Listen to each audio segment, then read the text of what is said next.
Hi friends. जैसा कि आज आप लोगों ने थंबनेल पे ही देख लिया होगा कि आज हम लोग क्या पढ़ेंगे। इंट्रोडक्शन कार्बोहाइड्रेट का, बायोलॉजिकल इम्पोर्टेंस कार्बोहाइड्रेट का, physical and chemical property carbohydrate की।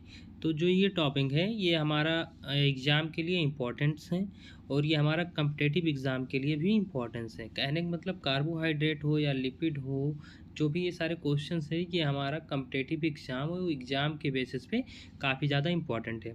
तो आज हम लोग कोशिश करेंगे इसमें ये तीनों टॉपिक कवर करने की, इसका इंट्रोडक्शन और बायोलॉजिकल इम्पोर्टेंस और फिजिकल एंड केमिकल प्रॉपर्टी। ठीक है ना, कार्बोहाइड्रेट के बारे में आज हम लोग इतना कवर करेंगे।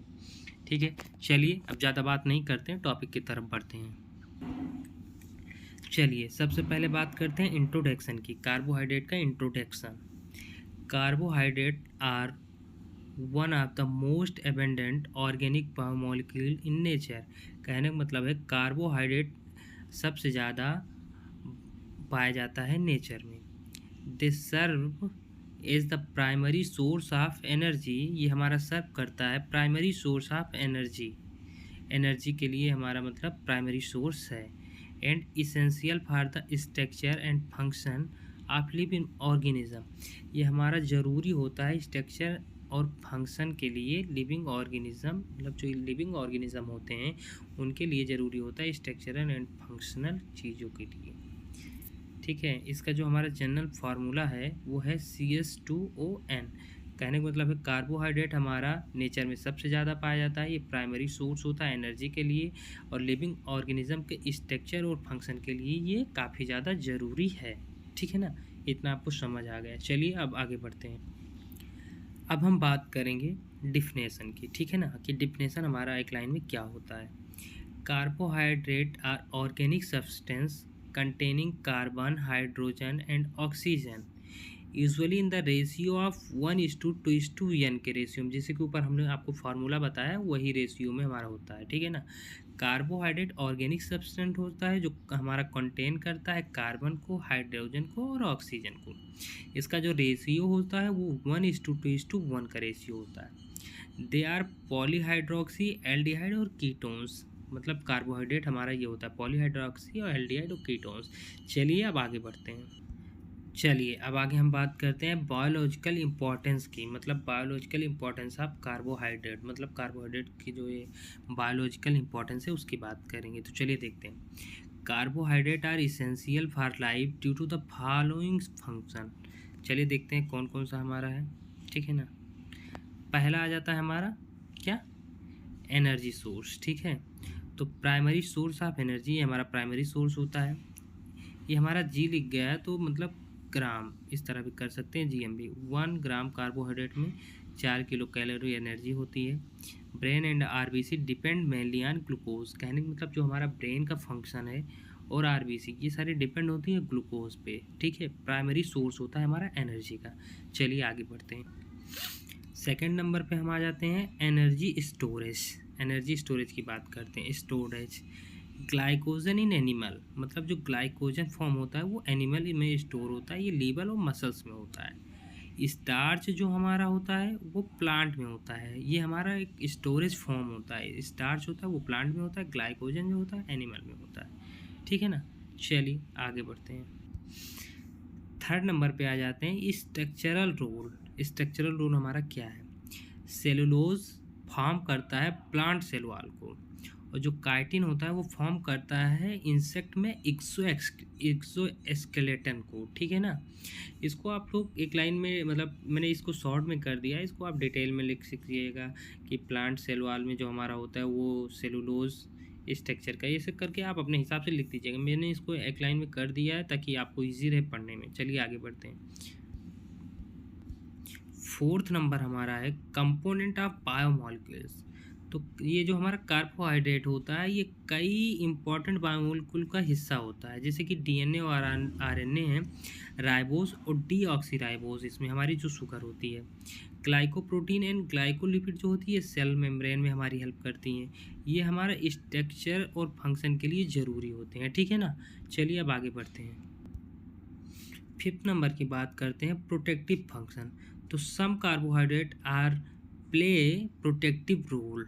जैसे कि म्यूकोपॉलीसेक्राइड, ठीक है, इसका क्या फंक्शन होता है, जॉइंट लुब्रिकेशन का और टिश्यू को प्रोटेक्ट करता है, ठीक है ना। ये हमारा 5th नंबर था। अब बात करते हैं, चलिए अब बात करते हैं 6 नंबर की, रोल इन सेल रिकॉग्नाइजेशन, ठीक है। तो cell surface carbohydrate help in cell communication and immunity, ठीक है ना। ये हमारा सेल कम्युनिकेशन और इम्यूनिटी में हेल्प करता है, ठीक है। चलिए अब आगे बढ़ते हैं। चलिए अब हम बात करेंगे फिजिकल प्रॉपर्टी ऑफ कार्बोहाइड्रेट, मतलब कार्बोहाइड्रेट के फिजिकल प्रॉपर्टी की। पहला आ जाता है हमारा taste. Monosaccharide and disaccharide are generally sweet in taste, कहने मतलब मोनोसेक्राइड और डाइसेक्राइड जो होता है वो मीठा होता है टेस्ट में। Where polysaccharide are usually tasteless, but some time जो हमारा पॉलीसेक्राइड है वो टेस्टलेस भी हो सकता है, ठीक है। चलिए अब आगे बढ़ते हैं। सेकेंड नंबर की बात करते हैं, हमारा हो जाता है सॉल्युबिलिटी। तो simple carbohydrate such as monosaccharide and disaccharide are soluble in water, ठीक है। मोनोसेक्राइड और डाइसेक्राइड जो होते हैं सॉल्युबल होते हैं वाटर में, व्हिल जबकि पॉलीसेक्राइड आर इनसॉल्युबल, पॉलीसेक्राइड क्या हो जाता है, इनसॉल्युबल, और form colloidal solution in water due to their large molecular size. कहने का मतलब कि हमारा कोलाइडल सोल्यूशन इन वाटर, मतलब जो हमारा ये इनसॉल्युबल होता है कोलाइडल फॉर्म करता है, क्योंकि इसका जब मॉलिक्यूलर साइज होता है ये बड़ा होता है इसलिए, ठीक है ना। चलिए अब आगे बात करते हैं 6 नंबर की, नेचर इसका। Monosaccharide and some disaccharide exist as crystalline solid, ठीक है।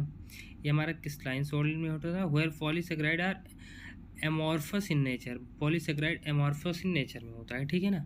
चलिए अब आगे बात 4th नंबर की बात करते हैं, optical activity. Most carbohydrate are optically active because they contain chiral carbon atom, ठीक है। ये हमारा कायरल कार्बन एटम जो होता है कंटेन करता है, ये हमारा इसीलिए ऑप्टिकली एक्टिव होता है। दे कैन एग्जिस्ट, ये एग्जिस्ट करता है डी एंड एल फॉर्म में depending on the arrangement of atom, atom के अरेंजमेंट पे डिपेंड करता है कि ये एग्जिस्ट करेगा डी या एल फॉर्म पे, ठीक है। चलिए अब आगे बात करते हैं। 5th नंबर की बात करेंगे हम लोग, हाइग्रोस्कोपिक नेचर, ठीक है। Some carbohydrate such as glucose and fructose have the ability to absorb moisture from the atmosphere and are therefore hygroscopic nature। कहने मतलब कुछ कार्बोहाइड्रेट होते हैं जैसे कि ग्लूकोज फ्रक्टोज, उनके पास एबिलिटी होती है मॉइस्चर को एब्जॉर्ब करने की एटमॉस्फेयर से, इसलिए उनको कहा जाता है हाइग्रोस्कोपिक नेचर के हैं ये लोग, ठीक है ना। चलिए आगे बात करते हैं 6 नंबर की, स्वीटनेस की। Different carbohydrate have different degree of sweetness, for example fructose is sweeter than glucose and lactose, मतलब डिफरेंट टाइप के कार्बोहाइड्रेट डिफरेंट टाइप की स्वीटनेस होती है, मतलब कुछ ज़्यादा कुछ कम। एग्जाम्पल की बात करते हैं, फ्रुक्टोज जो होता है वो स्वीट होता है, मतलब ज़्यादा स्वीट होता है ग्लूकोज और लैक्टोज से, ठीक है। चलिए अब आगे बढ़ते हैं। 7th नंबर की बात करते हैं, physical state. Most carbohydrate are white, odourless and solid substance at room temperature. कहने का मतलब है ज़्यादातर कार्बोहाइड्रेट सफ़ेद होते हैं, ऑर्डरलेस होते हैं, सॉलिड सब्सटेंस होते हैं रूम टेम्परेचर पे, ठीक है ना। चलिए अब आगे बात करते हैं। अब हम बात करेंगे chemical property of carbohydrate, carbohydrate की केमिकल प्रॉपर्टी की, ठीक है ना। तो chemical property of carbohydrate are mainly due to the presence of functional group such as hydroxyl, aldehyde and ketones group, ठीक है ना। चलिए अब आगे बढ़ेंगे, ठीक है। चलिए देखते हैं number 1, oxidation. Carbohydrate specially those containing an aldehyde group can be oxidised to form acid, for example glucose is oxidised to gluconic acid. Oxidation reaction are the basis of test like bending test and Fehling test. कहने का मतलब है carbohydrate specially जो contain करते हैं aldehyde group, वो oxidise हो जाते हैं एसिड में, जैसे कि एग्जांपल हमारा ग्लूकोज ऑक्सीडाइज होता है ग्लूकोनिक एसिड में, ठीक है। अब बात करते हैं हम अगले दूसरे की, 2nd नंबर है हमारा यहाँ पर रिडक्शन। तो carbohydrate can be reduced to form sugar alcohol, for example glucose is reduced to sorbitol and fructose is reduce to mannitol, ठीक है ना, ये हमारा हो गया रिडक्शन। अब बात करते हैं आगे अब बात करेंगे थर्ड नंबर की hydrolysis. Complex carbohydrate such as disaccharide and polysaccharide can be hydrolysed into simple sugar in the presence of acid और एंजाइम। कहने का मतलब है कॉम्प्लेक्स कार्बोहाइड्रेट जो होते हैं जैसे कि डाइसेक्राइड एंड पॉलीसेक्राइड, वो हमारा हाइड्रोलाइज हो जाते हैं सिंपल शुगर में प्रेजेंस ऑफ एसिड और एंजाइम। कुछ ऐसे एसिड होते हैं और एंजाइम। एग्जाम्पल की बात करें, sucrose is hydrolyse into glucose and fructose. Sucrose हमारा जो है वो ब्रेकडाउन या हाइड्रोलाइज हो जाता है ग्लूकोज और फ्रक्टोज में। यहाँ पे हमारा कौन सा एंजाइम होता है? सुक्रेज एंजाइम होता है, उसकी प्रेजेंस में हमारा होता है।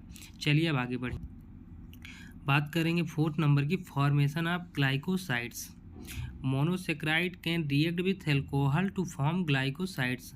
मोनोसेक्राइड जो है वो रिएक्ट करता है एल्कोहल के साथ और फॉर्म हो जाता है glycosides. In the reaction the anomeric hydroxyl group is involve. इसमें हमारा ये एनोमेरिक हाइड्रोक्सिल ग्रुप इन्वॉल्व होता है, ठीक है ना। चलिए आगे बढ़ते हैं। फिफ्थ नंबर की बात करेंगे dehydration. When carbohydrates are treated with strong acid like concentration sulfuric acid, they undergo dehydration to form furfural और हाइड्रोक्सीमेथिल फर्फ्यूरल डेरिवेटिव्स। कहने का मतलब है कार्बोहाइड्रेट को ट्रीट करते हैं स्ट्रॉन्ग कंसनट्रेशन सल्फ्यूरिक एसिड से, डिहाइड्रेशन होता है तो हमारा बनता है फर्फ्यूरल हाइड्रोक्सीमेथिल फर्फ्यूरल डेरिवेटिव्स, ठीक है, ये फॉर्म होते हैं। चलिए आगे बढ़ते हैं। 6 नंबर की बात करते हैं आइसोमेरिज्म, ठीक है। कार्बोहाइड्रेट्स और different type isomerism such as structural isomerism, optical isomerism and epimerism due to the presence of asymmetric carbon atoms. इसकी प्रेजेंस में हमारा ये डिफरेंट करता है, डिफरेंट टाइप शो करता है डिफरेंट टाइप के आइसोमेरिज्म, ठीक है ना। अब हम बात करेंगे 7th नंबर की रिड्यूसिंग प्रॉपर्टी। इसकी हमारा रिड्यूसिंग प्रॉपर्टी क्या है? Carbohydrate that have a free aldehyde और ketone group act as reducing sugar, ठीक है। They can reduce reagent like Benedict solution and Fehling solution producing a colour precipitate. Carbohydrate जिन मतलब ये हैव ए फ्री एल्डिहाइड और ketone group, इनके पास जो फ्री एल्डिहाइड और कीटोन ग्रुप होते हैं वो एक्ट करते हैं रिड्यूसिंग शुगर की तरह, ठीक है ना। चलिए अब आगे बढ़ते। 8 नंबर फर्मेंटेशन, और ये हमारा है last. Carbohydrate can undergo fermentation by the action of micro organism such as yeast. मतलब जो हमारा फर्मेंटेशन होता है कार्बोहाइड्रेट का वो माइक्रो ऑर्गेनिज्म की वजह से होता है।